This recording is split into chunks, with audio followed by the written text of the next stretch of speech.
a very sports-tacular special of Spawn Point, the show for gamers by gamers. I'm running back Rad. I'm goalpost Goose. I'm B-ball Barjo. And I am referee Darren. Is everyone ready for the big kick-off? Oh, we sure are, Darren, and it's a huge day for the AFL with the grand final, so we're going to review AFL Evolution. Maria handballs it, intercepted, going for goal number 1. He's having a ball, if you'll excuse the pun. Oh, an audacious Aussie effort. We'll see if it hits its mark. And if you prefer your ball a different shape, then get ready for some swish scoring in NBA 2K18. To the right side. Here's Grant. Nails it with a hand in his face. Plus, I'm going to catch up with 2 young Pokemon champs from Victoria who are taking the eSports world by storm. Well, we don't want to incur any extra time, so let's get straight into a Darren's Challenge! Today, I'm asking you this. Who is this fresh-faced young footballer on the cover of FIFA 98 on PlayStation? Answer at the end of the show! It was someone that went on to become much more famous. All right, time for our first review. So, guys, go along. I'm going to bomb it down to the forward 50.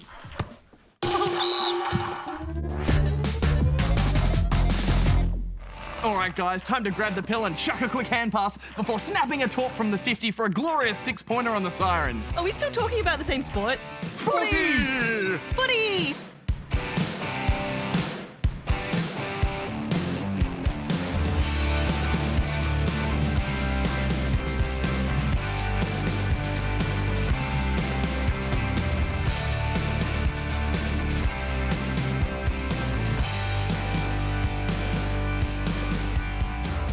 AFL Evolution is the latest attempt to capture the spirit of Australian rules football and distill it into a fast-paced sports title, something that's been attempted a few times before, often with mixed results. Indeed. The sport of AFL is unique in that it not only combines different styles of play, but it also has a lot of technical rules and tends to stop and start a lot, which can make translating it into an enjoyable video game rather difficult. Fortunately, Evolution does its best to keep things flowing by focusing on quick handballs, lots of spillages to keep the ball moving, and a bit less tackling than previous titles. And of course, there's still the all-important marking the ball, which requires you to run your player into position and press a time-based button prompt. That said, none of this is very well explained. Yeah, I don't follow the sport myself, so I was hoping for some sort of guided tutorials or even just like a walkthrough of the rules. But the only practice option available was to have a run around, which put me alone in an empty stadium to try and work it out myself. Hello? Anyone? Does anyone want to play with me?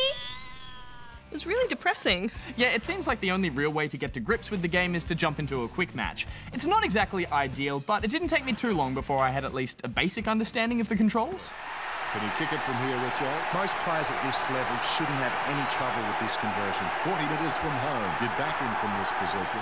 Aside from standard match play, you can choose career mode, which gives you the option of following a real-life pro player or creating your own to play through the different leagues. And we've seen this before in other sports games, where you take control, manage and upgrade a single player's professional career. And for the most part, this works well, giving you objectives to reach and stats to upgrade and track. But the on-field action controlling a single player isn't really much fun, and it's hard to follow if you're really far from the action. Guys, kick it to me! Come on, over... Oh, no, me, over here, I'm open! Ah, felt like school sport all over again, Rad. Oh, well, playing as a team is always more exciting. And this is available if you select to coach a team, which is how I preferred to play, especially as they've now included the Women's League this time around too. Brisbane sprint onto the field. Some extremely on edge.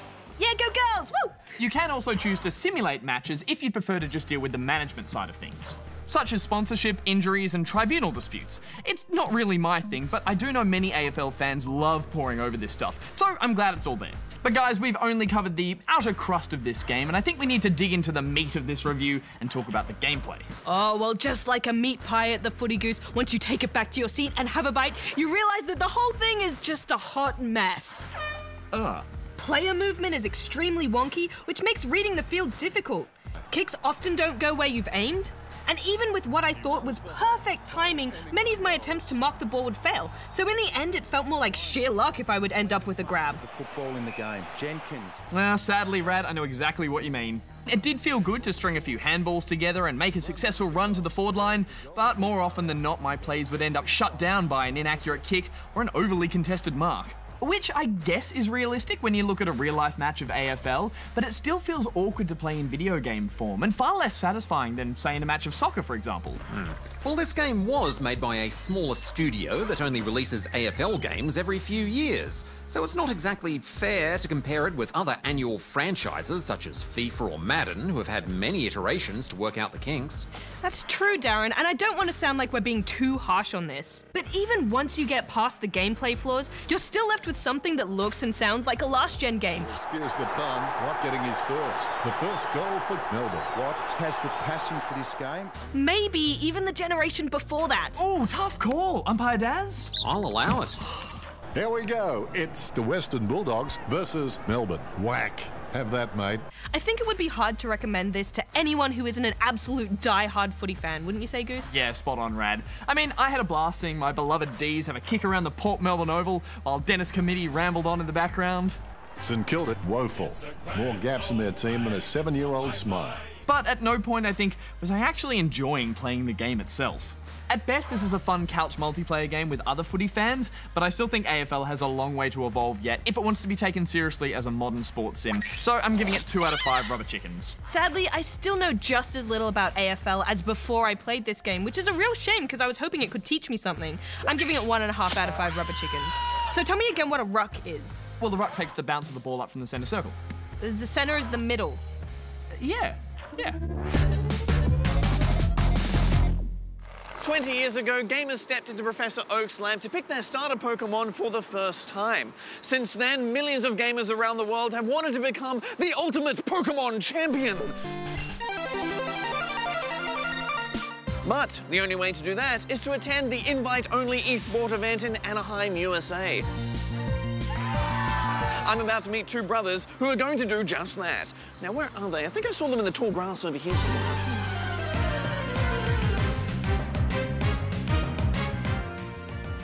Chris and Nick, welcome to Spawn Point. Now, you guys are Pokemon champions. How did you get into it? I started playing when I was, 5 years old, like 14 years ago. Mostly just casual, playing the video games and the cards. And I started playing Pokemon tournaments in 2009. And how about yourself? When did you first start? So I started playing in around 2011 when I was around 5 years old. I didn't play competitively at the time, although in 2012 I actually started playing my first World Championships. So how does Pokemon stand as an esport right now? Over the last couple of years, Pokemon has really been growing as an esport because previously what they used to do was it used to be kind of more of a local scene. So every country would have a national championship tournament, and then, that would decide who gets to compete at these World Championship tournaments. But what they've done this year is they've condensed all those national tournaments into just 4 of these international tournaments. They attract players from all over the world, and they pay for certain players to actually attend and compete at these events. Shiny Tapu Koko plushie on the desk for luck. They've really raised the level of play in that regard, and it's kind of grown into more of an international scene, and and there's more prizes on the line, that sort of thing.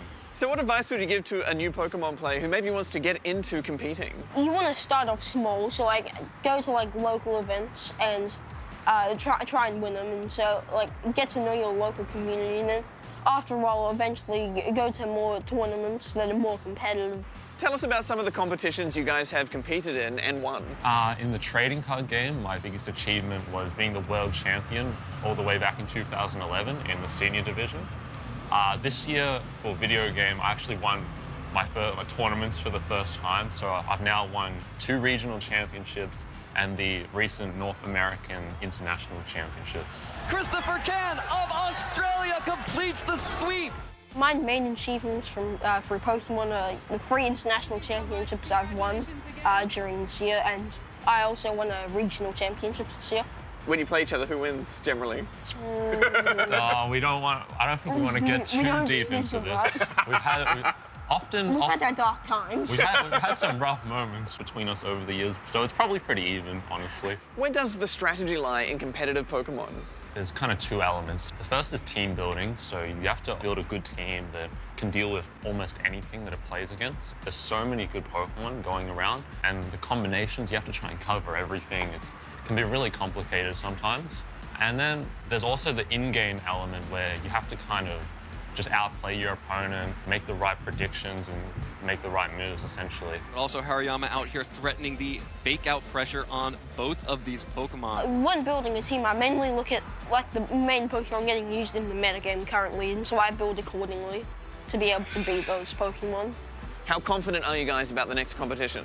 Well, the next competition is the world competition, so I can't say I'm feeling too confident about it because it's going to be tough. It'll be enjoyable just to play against a lot of really good players. It will be like the best of the best because the other tournaments you can just go to. For the World Championships, you actually need a set amount of championship wins to enter. Although I'm feeling good. Like about 50% confident? Yeah. 50, yeah, keep it at 50. Well, guys, good luck in the competition. Thanks. Thank you. Welcome to the 2017 Pokemon World Championship! The rules for the Pokemon World Championships are simple. The World Championship battles are 2 versus 2. The trainers must pick 6 Pokemon from Pokemon Sun or Moon for the tournament. For each battle, the trainers must pick 4 out of their 6 Pokemon to be used in that battle. The trainer that wins the best of 3 battles is the winner, and moves on to the next stage of the competition. The World Pokemon Championships lived up to its fierce reputation with a number of tough battles fought out in the initial rounds. Chris Kahn was unfortunately unable to break into the final 8 of the Masters division, but Australia was still represented by Sam Pandelis. He was going up against Ryota Otsubo of Japan. The contest went to the final battle, but Ryota was able to beat out Sam to claim the trophy. KO! Ryota Otsubo is your 2017 Masters World Champion.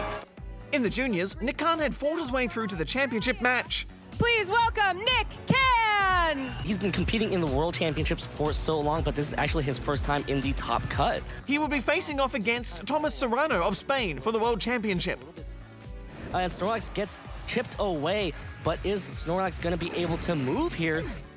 Right now, it's down to the Gigalith on Tomas' side versus Nicholas's boosted Snorlax. The first battle was a tough one that came down to the final Pokemon.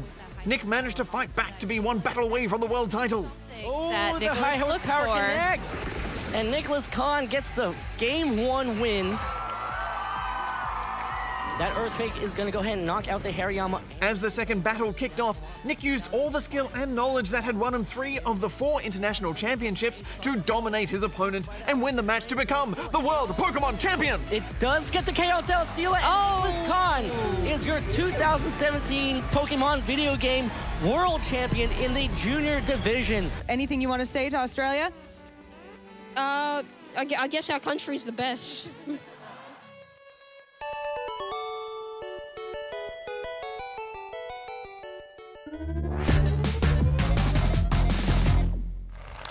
Okay, let's kick things off this week with a video question from Emily and Charlie. Hello, good gamers people. We've got 6 questions for you. 1. How do you build a skyscraper in Minecraft the best? 2. What are other versions of Minecraft is there? 3.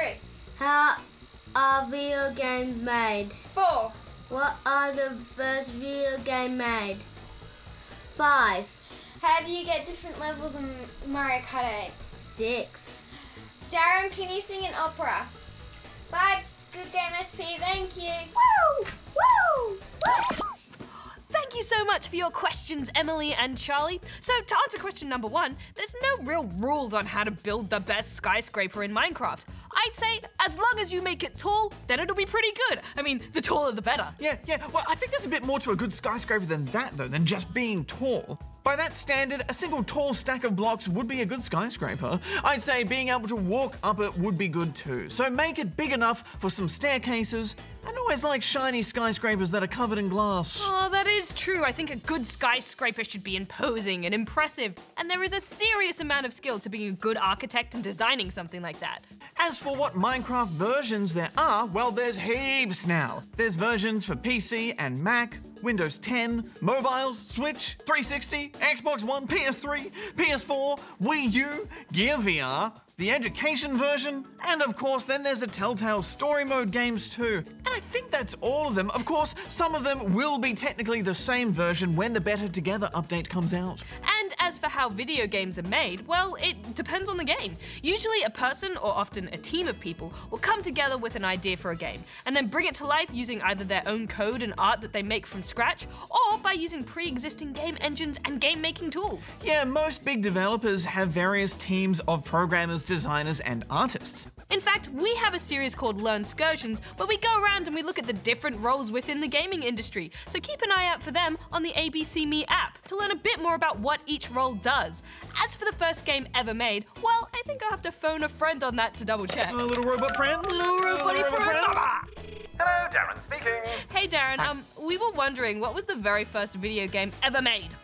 Well, the answer isn't as simple as you may think, and varies depending on how you define a video game. However, the earliest example of an interactive electronic game was the cathode ray tube amusement device made in 1947. Well, then that's the first video game. Simple. Thanks, Darren. Slow down there, Barjo.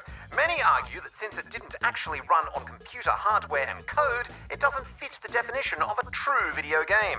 The next candidate is Bertie the Brain from 1950, which was a giant game of tic-tac-toe and was the first game to run on a computer. Oh, well, there you go. That's clearly the first game. However, it used light bulbs for a display, which would rule it out as a true game according to some, who argue that outputting real-time graphics to an actual screen is a defining factor of a video game, which would also rule out 1951's Nimrod computer, which ran the game Okay, so if none of those are the first, then which is the actual first? Well, some say that makes 1952's OXO, or Drafts, the first game, since they did in fact output graphics to a monitor. Okay, so they would have to be the first then. Well, some say those games didn't output moving real-time graphics, which also rules them out. That in turn would make 1958's Tennis for Two the first true video game. It was also the first game made specifically for people's enjoyment, rather than as a pure technological showcase. And yet, why do I get the feeling that this isn't the first game either, Darren? However, none of those games were ever released for sale, and were all simply technical curiosities made for trade shows rather than something widely shared and sold for people to play.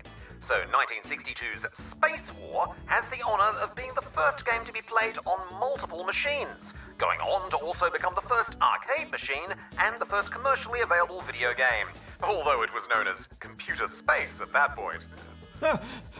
Okay, Darren, so in your opinion, what is the first video game?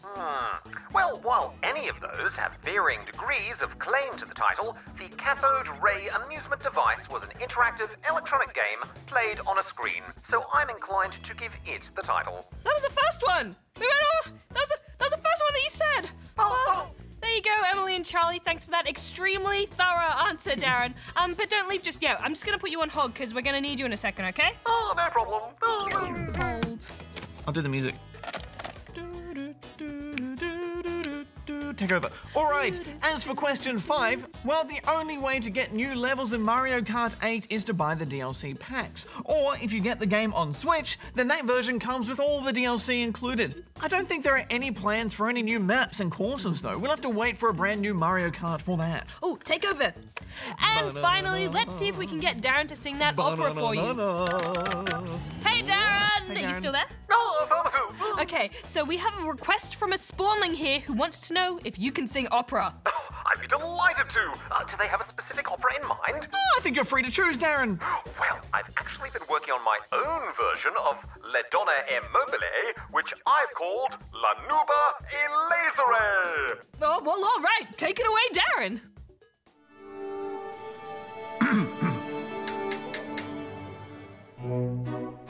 The noobs, they try to play. I charge my laser ray. Maybe they're learning. They should get better. Someday I'll laser them, cleanse all their noob away, till they are able to turn the tables. I'll laser noobs for days, till there's none left.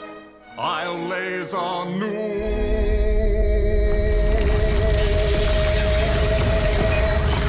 till there's none left. Oh, they love me. Oh, Darren, that was beautiful. Oh, you're too kind. That was real talent. That was real talent, Darren. Oh. Well, we're out of time for this week, so thanks again for your questions, Emily and Charlie. Keep an eye on your mailbox. And don't forget, if you'd like to ask us a question, then you can go here and send them in. Darren, where did you train? Encore, Darren! Encore! Encore!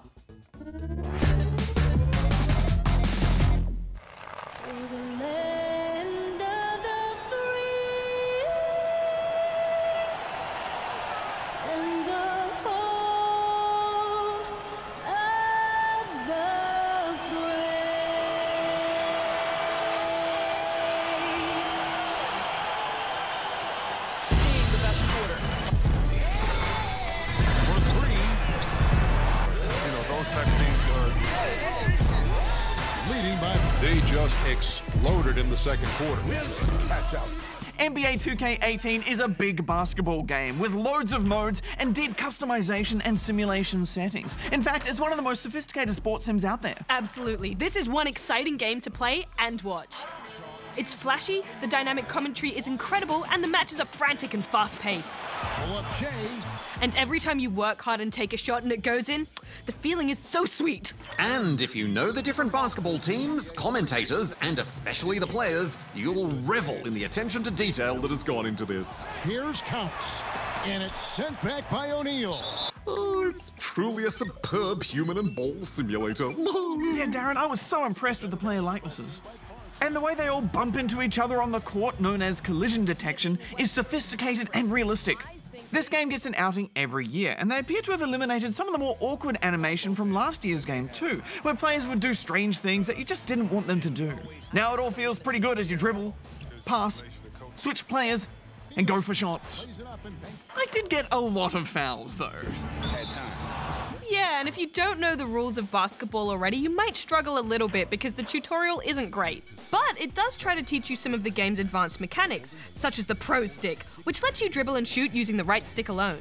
Yeah, they introduced the Pro Stick a few years ago, and I'm still so bad with it. I shoot by accident all the time. Well, lucky for you, Barjo, you don't have to use the Pro Stick. The customization settings in NBA 2K18 are numerous and varied. From camera angles to signature moves, just about everything can be customized. The game also features a story mode. Here you create your own player called DJ, and follow him as he returns to basketball after taking a break to pursue his music career. One thing I was really excited about is you can actually scan your own face using the mobile phone app and then put your face onto the character in the game. Although it didn't go so well for me. Get a ball? He looks nothing like me. I think the likeness is quite good. See, I'm glad you committed, Barjo, because watching your character in these cutscenes brought new life to story mode. Oh, it's like that. It's like that. Let's hope you can back up that big mouth, loose change. You know, I was so excited to see famous basketballer Shaq in this game, but something about him is just not quite right. But even though they're so bad, Barjo, I kind of liked the awkward cutscenes. They just made me laugh. Don't listen to that jibber-jabber, Ernie. You focus on one game at a time. The rest will just take care of itself. There's also an open-world hub zone where players can walk about, visit clothing stores, take sponsorship deals such as in-store appearances, and even take part in mini-games. Yeah, it's a fairly limited zone, but I like what they're trying to do there. I did find, however, seeing all those players just standing around, not really doing anything, a little bit odd. Yeah, it's kind of spooky. I think it's because it feels like they're all on a movie set. It's a bit surreal. It also feels a bit like you're walking around in a big ad with lots of in-your-face advertising. You're also heavily encouraged to buy gold coins with real-world money. And that just feels gross, grosser than usual for this kind of game. I couldn't agree more. And of course, before spending any real money in a game ever, always do check with your grown-ups. And stuff in this game isn't cheap. You are a handsome man. NBA 2K18 is all about customizing and playing the kind of game that you want to play, with friends online or practicing against the brutal AI. This really is the full package for basketball fans. I'm giving it 4 out of 5 rubber chickens. Yeah, on the one hand, I love all the basketball play in this game. That stuff's fantastic. But on the other, all the menus and single player around that game is a bit rough. So I'm going to give it 3.5 out of 5 rubber chickens. Well, you can't control the future. Only I can. It didn't work that time. Nothing showed up in your hand. Nothing. It doesn't always work that way. What do you think this is, some video game?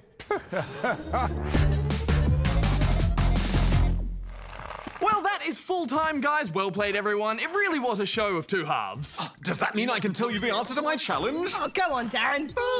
At the start of the show, I asked you this. Who is this fresh-faced young footballer on the cover of FIFA 98 for PlayStation? And the answer is... David Beckham! Well, that was obviously before he could afford a haircut. Yeah, but once a legend, always a legend. Now, guys, there was so much sport in today's show that it's spilling over into next week's episode as we head back into the stadium for Pokken Tournament DX.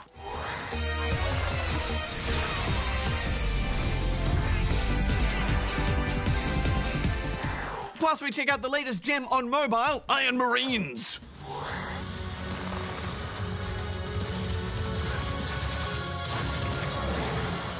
Oh, and don't forget to catch new Spawn Point videos each and every weekday on the ABC Me app. Until then, be nice. Have fun. Play fair and keep gaming. Goose out. Right out. Barjo out. Darren out. Hey, guys, since we're already dressed, we should go play some sports for real. Yeah, after all these video games, we should be awesome at it. Let's do it. Yeah.